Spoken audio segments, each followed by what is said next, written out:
Welcome back. Namibia faces significant mental health challenges with over 25% of the population affected and limited psychiatric care infrastructure. The high suicide rate and growing mental health burden highlights the urgency of integrating wellness strategies into workplaces, an issue the fourth Employee Wellness Workshop aims to address. Additionally, the month of May is Mental Health Awareness Month, a fitting backdrop for the growing emphasis on workplace well-being. In light of this, the Eureka Psychological Services will be hosting the fourth Employee Wellness Workshop from the 21st to the 22nd of May under the theme Redefining Decent Workplaces and Using Wellness as a Strategy. I'm now joined by Ms. Ceaseria Mutau, founder and managing director for Eureka Psychological Services. Good evening and welcome. Good evening. Thank you so much for having me. And thank you so much for being here. Let's start by unpacking the theme, which is redefining decent workplaces and using wellness as a strategy to do this. Let's unpack that in light of the current wellness conversation. So the reason why we chose the theme is because we are currently dealing with a well-defined generation. The millennials and the Gen Zs are in the workspace. And their main question is, what is my benefit from this? Their sense of value stems from what will I gain and what is my legacy? What is my meaning? And where do I derive meaning? Is this work worth it? Hence, we sometimes call them the "this isn't me" generation. So they can easily walk away from a workspace, even though we give them all the money, we give them all the perks. If the workplace is not psychologically safe, if the workplace does not speak to their sense of value, their sense of meaning, their self-concept, then they disconnect. Yeah. We are seeing a lot of disintegration in the workplace. We are seeing a lot of employee turnover in most companies that even pay the highest of salaries, simply because those workspaces have not integrated well-being strategies in their workspace or in their culture. The workplace wellness shouldn't be a luxury. It shouldn't be a one-day initiative. It shouldn't be a concept that we, glamorize. And do for team building. And do for team building, especially team building. Yeah. It should be really well aligned in the value, in the strategy of the workspace, looking at culture. So when employees, of course, are well aware of how the employer cares for them, they will also thrive. And hence we are saying, let's redefine the meaning of a healthy workspace. Because back in the day, say generations before us, they spoke, their sense of work spoke to productivity, or more even burnout. So we are saying we do not want to be burnout. Please provide us with a healthy workspace, hence the theme for the conference. So a holistic approach is what's needed. It's what's needed, yes, yes. How can a comprehensive employee wellness approach contribute to a healthy workforce? How does it work in practice? Well, it all starts when a company does a culture survey. Because when we speak of culture, we speak of the values of the organization. Yes. We'll speak of what the goals and the strategy. Yes. So now, if a workspace or if an employer fails to give a suitable and meaningful solution to the employees regarding their health and well-being, then there is a disconnect. Then there is a lack of alignment. So how it looks like is more of employers investing in well-being practices. And not only that, but a running program, a running wellness program, training their employees on mental health and on mental health.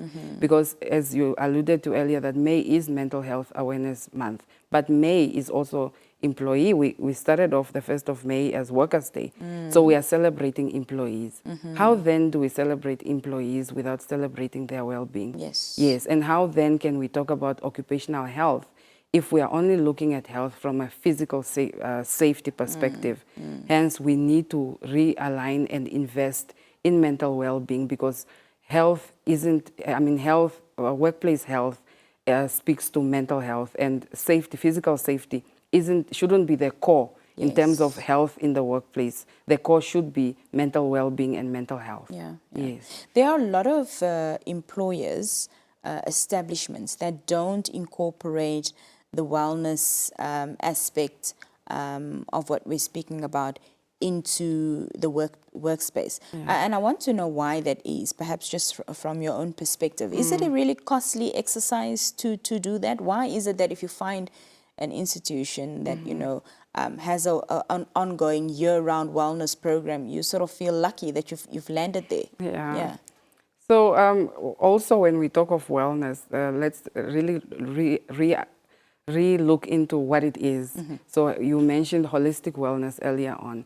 But usually even those once-off events are usually a physical activity hyped day. Yes. Yes, we are looking at competitions but it doesn't really speak to the overall well-being of the individual, whether it's the financial aspect, whether it's the emotional, spiritual, because wellness or well-being encompasses a view of a human being in totality. Yes. So usually companies are yet to understand the actual meaning.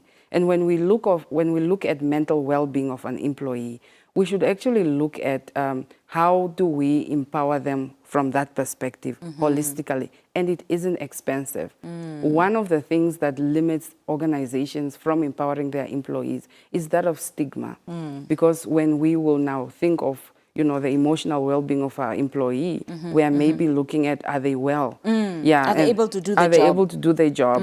What are we insinuating? So those are some of the labels that kind of stigmatizes well-being. When you get into an organization that even has a wellness officer, you'll find that that officer is more of, window dressing. The office feels redundant because Yes. there isn't much work to be done. And with the earlier interview I had of AI, we are talking of AI, but we're forgetting that the person behind AI needs to be taken care of. So in as much as we are moving into AI, the movement is also followed by the human being. So overall, each organization really, really needs to invest. And we're not just talking of the one-day initiative. We're talking of, like I said, strategy, the annual plan. Where does the company value and vision place wellness or employee well-being? We are hearing people-centric organization. Are they really people-centric or is the new terminology? Right. Yeah. 100%. Ceaseria, in what ways can organizations better support the employees, face mental health challenges? And why is it crucial for overall workplace wellness? Because I don't think there is a conversation. We speak about mental health in isolation, but not in a conversation where workplace wellness also, is spoken about. So it's you have to deal with it in silos, and you don't bring it to work. It's almost like people say, when you get to work, leave your burdens at the door. They say the same sentiment around, mental health, which shouldn't be the case. And so how can organizations better support employees when it comes to facing mental health challenges? It's to begin by understanding that just as physical health is important, so is mental health. There is actually no health without mental health. Our well-being depends on our mental health.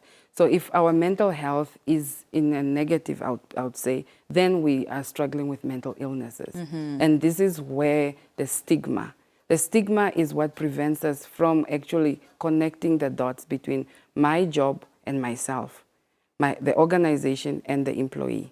So with the stigma pertaining, the mental health stigma, it actually prevents us from conceptualizing mental health in its totality. Once we remove the stigma, we will then understand that how then is mental health not a word to just be glamorizing. Mental health, there's mental health that it's everywhere in the newspapers. But as a practitioner, we find that people are not even able to seek help. What is preventing them from seeking help? Why are people staying away from help? We will talk about mental health now. Tomorrow's newspaper will read suicide rate. Tomorrow's newspaper will read somebody committed something at the workplace. Why are people struggling to own and hold themselves accountable to their own health and well-being? It's because of that disconnect that you alluded to.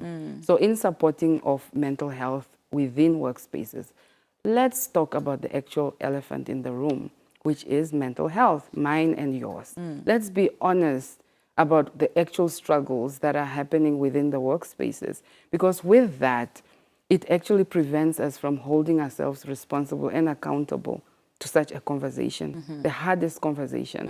And hence, we are introducing the Employee Wellness Indaba. It's been 4 years now in running. This will be the 4th year in running, to hold such difficult conversations, to actually engage in a real-life setting where psychological safety is there, because that is key. Without psychological safety, you and I will not feel open enough, will not open enough to our struggles. Yeah. So such platforms are actually it's actually the only platform in the country that is inviting employees, employers, you as well, Ms. Nina, to come on board and share and contribute. How then can the Namibian organization be psychologically safe so that we can talk about our mental health openly in the workspace? Because struggles are real. I will tell you, people are struggling in silence when every other discussion is about mental health. But is it? You said this is the 4th year that the Indaba is happening. Yes. Just talk to us a little bit about the growth over the past 4 years. Well, yeah, it's been challenging, but it's a great challenge, really. Yeah, where we are, like, for this year, we are actually seeing a great number of variety and various employees coming. We even have some employees coming from the coast as well, traveling to the Indaba. So there is always hope, and with such platforms, and if organizations such as the NBC can even come and, record the Indaba to give material, because these are going to be, the speakers come from all over industries, from health.